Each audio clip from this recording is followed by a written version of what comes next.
and welcome to the Wellbeing Training Academy. This is week four of our self-esteem in business series, and this week we're looking at the link between self-esteem and productivity. So, wherever you're joining us from, hello. Hello, my name's Andrew. For those of you that don't know us, we help leaders and teams build a culture of well-being so they can bring the best out of their workers and employees, and also help to prevent things like burnout and toxic workplaces. Today, we're going to talk about something that's often thought of as a soft skill. But actually, it's the power engine that actually makes things work at getting things done. Self-esteem. You're going to say, well, if you've listened to the last three podcasts, when you talked about self-esteem there, well, this is sort of rounding up the whole thing. Let's talk about productivity. What's the first thing that comes to mind when you think about productivity and how to increase it? For most people, it's systems and schedules and planners and time management and all sorts of things like that. We tend to look outside for external solutions so that we can fit them in. But actually, productivity is an internal problem.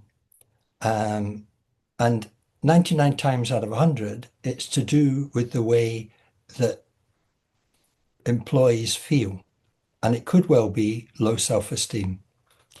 So, before we sort of dive further into this, we're not going to talk about some tricks and stuff. It's if you don't feel good about yourself, you feel unworthy or you feel sort of judged by other people, then you're going to be at the very least a bit hesitant about what happens. That's all to do with the self-esteem. So when you feel good about who you are, then things happen. Why does this matter, Abby?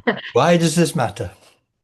I suppose it's like you say, self-esteem is something that's so easily overlooked as being the cause of a problem, isn't it? But if you look at some examples of what it looks like in a workplace, it's probably more relatable that way. So I suppose if you've got a member of staff that's, avoiding starting something or avoiding getting involved in something, is it because they're worried about not doing it well? Is it about that fear of judgment from their peers, from from a point of authority? So when we feel uncomfortable, when we don't feel confident, that's when we start to avoid things. Or the other extreme where somebody's spending hours and hours over checking it and like really afraid to make mistakes or to get it wrong. Again, that boils down to a fear of judgment, or worrying about what other people think. So that again shows low self-esteem. So two quite extreme examples of but they both boil down to the same thing, because when somebody's got low self-esteem, it drains their energy, it drains their time, it drains their creativity. Whereas somebody with a good, healthy self-esteem, and this is not the same as being arrogant or overconfident, it can be quite a quiet thing to have good self-esteem, but it frees people up to focus, be more creative, and perform much better.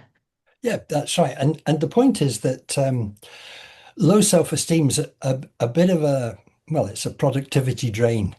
I mean, you could look at it in a way that's a sort of like an invisible tax. It's an invisible tax on your um, time, on your energy, on your creativity. But it's something you can do something about. And it's actually relatively easy to do something about it. When you cultivate an environment of psychological safety, that sounds quite daunting. Psychological safety, it sounds a bit much. But basically, when you have a good place to work in, where people feel valued and trusted and have some sense of worth, then that frees up people to focus and perform at their highest level, personally, within the team, at work, for the work in general. So, Yeah, when you've got that in place as well, when people feel um respected and worthy and valued within a workplace as well. And it gives them more of a belief in themselves, doesn't it? You're building that belief in themselves and making them believe in themselves. And when they believe in themselves, they're much more likely to take initiative.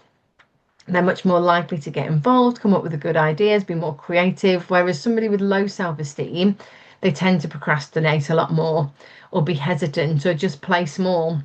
And that's not getting the most out of your team, is it? If you've got somebody that's holding back, playing small and being hesitant or procrastinating and not getting anything done, that's a huge drain on productivity and that's a huge impact on a business as well. That's right. I mean, you could sort of say, in a sense, we could make an equation. Confidence equals action. Because when you feel confident about something and therefore you believe in something, you take initiative. You do things. You don't wait for somebody to tell you what to do next. You challenge and you probe and you just sort of work and see what's what. You see a problem and you find a way of overcoming it. You don't sort of go, oh, I better not do that just in case it doesn't work. You know, let's see what happens here. As you mentioned, the other side of that, the low self-esteem, that procrastination, that hesitation, just doesn't move yourself or a business further. And some of the main ways that you see that in people with low self-esteem, um, or we can call it low confidence, is in relation to mistakes. Thinking of mistakes as something as bad, in a sense, um, inhibits, it slows down, it stops from initiative, from creativity, and all sorts of stuff. Places with high self-esteem environment, mistakes are looked upon as a learning opportunity. Now, I know that's a little bit of a cliche, but it's also true. An employer might say, okay, it didn't work. So what do I get from that? And how can I change it? How can I make it work? As opposed to, oh no, it didn't work. I better not tell anybody, or I won't even try and challenge it.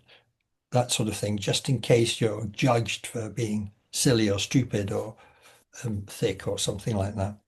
It's interesting because coming from an education background as well, like we we work really hard to tell children that mistakes are important to learn and grow. Yeah. That actually you have to make mistakes to learn and get things right. So why do we sort of lose that within adulthood and business in particular, I suppose? Because we tend to find that a lot of people, when they make what they consider to be a mistake, take it as a personal failure. Hmm. That something's that they've done something wrong. And again, like you said, that slows progress, doesn't it? Because we're less creative, we're less willing to try new things. And we constantly need to try new things in business. It's really important. And like you say, then review them. Well, what worked well? What will we do differently? If it's an absolute disaster, there's still a lot to be learned from that. Yeah. But we seem to lose that within business, I think, a lot of the time. Yeah.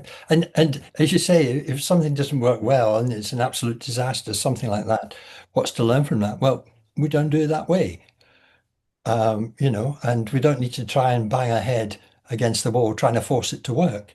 So all of those things. So there's a number of stories about how mistakes or what are perceived as mistakes have actually helped develop something. There's the famous story about Edison. We can talk about that another time, and the light bulb. It builds resilience as well as increase your self-esteem and so on. That And that resilience as well gives you sort of more energy and motivation as well, doesn't it? And if you're more motivated and you're a higher energy, then then you're going to do more with that. You're going to be more productive with that as well, rather than having that negative self view or, feeling like you're burning out or you're tired or what you're doing is not worthwhile. Um, and that's going to plummet your productivity within a business very quickly, really. the other thing that happens is in a business, obviously, it's important to have collaboration and communication within the workforce. But also if you work directly with clients and so on. So there's a collaboration, there's a communication that's required there as well. People with high or healthy self-esteem are not afraid to feel vulnerable. And what I mean by vulnerable, I mean is if something comes along and somebody asks them a question and they don't know the answer to it, it's not to sort of blag your way through the answer. It's to say, actually, I don't know, but I'll find out.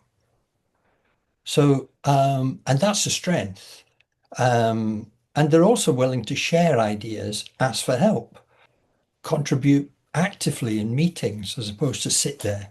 Um, and even hear something that is blatantly not going to work because they've tried it, but they're not going to say anything because they feel they don't want to get involved in that fear of judgment. Yeah, without confidence, without healthy self-esteem, certainly in a meeting level, they're likely to stay silent. It doesn't matter what brilliant idea they may have.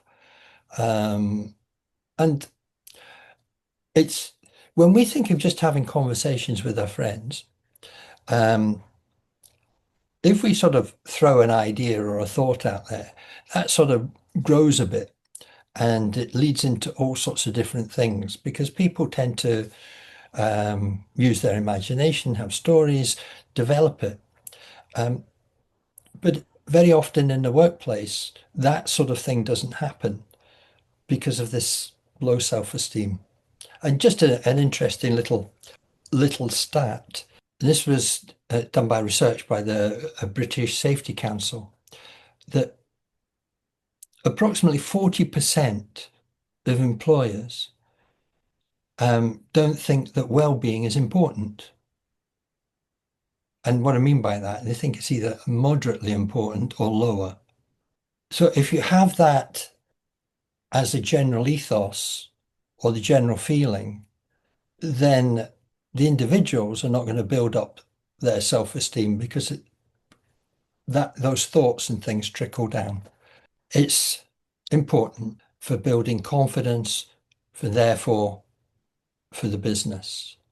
It also, I mean, we could finally look at one last area here, and that is energy and motivation.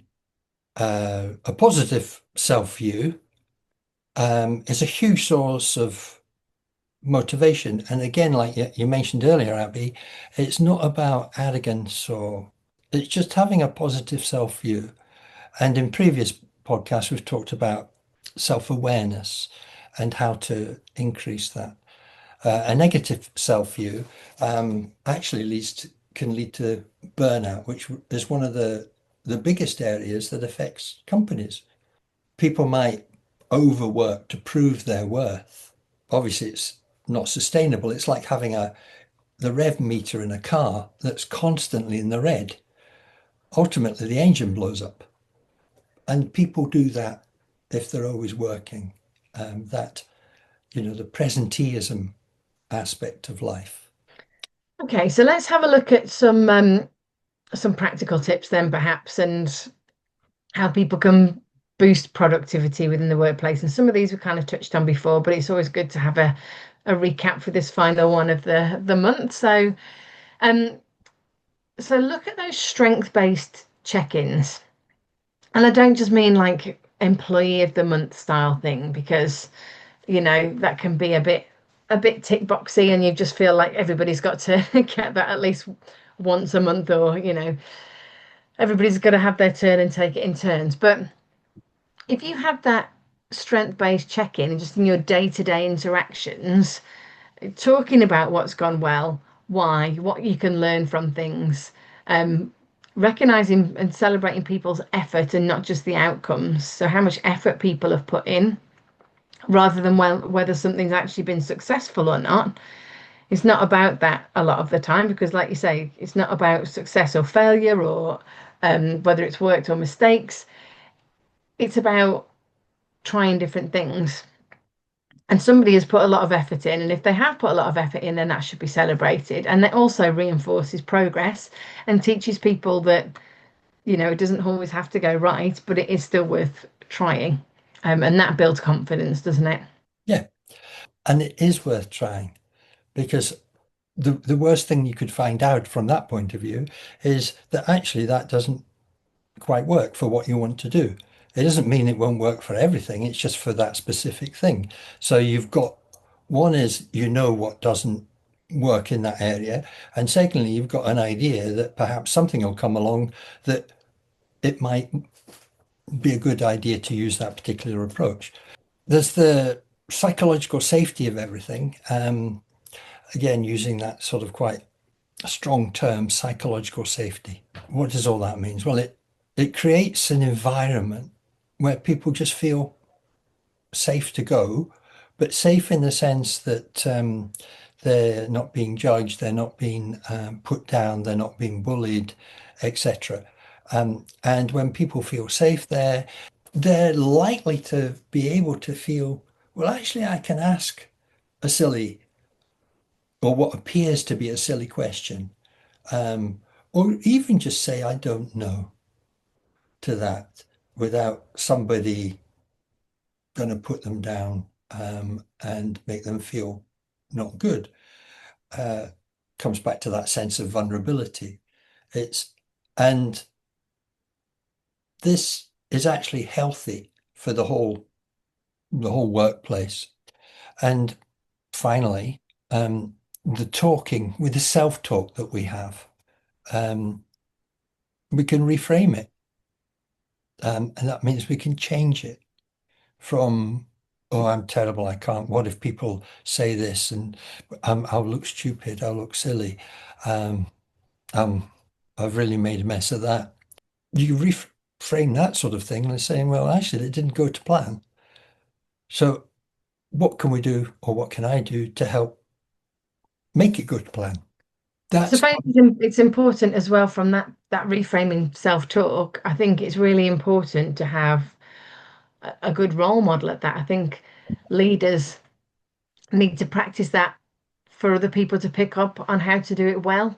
So if you've got a good leader that models that helpful self-talk, then staff will adopt that as well. If you've got a leader that's constantly criticizing themselves, but then telling other people that they shouldn't criticize themselves, then it's never going to work because that you have to practice what you preach, don't you?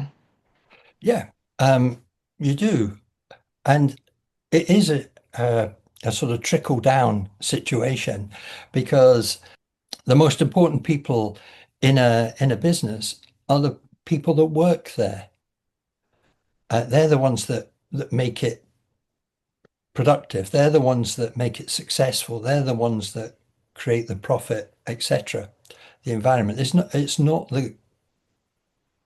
the goods that are made. It's the people.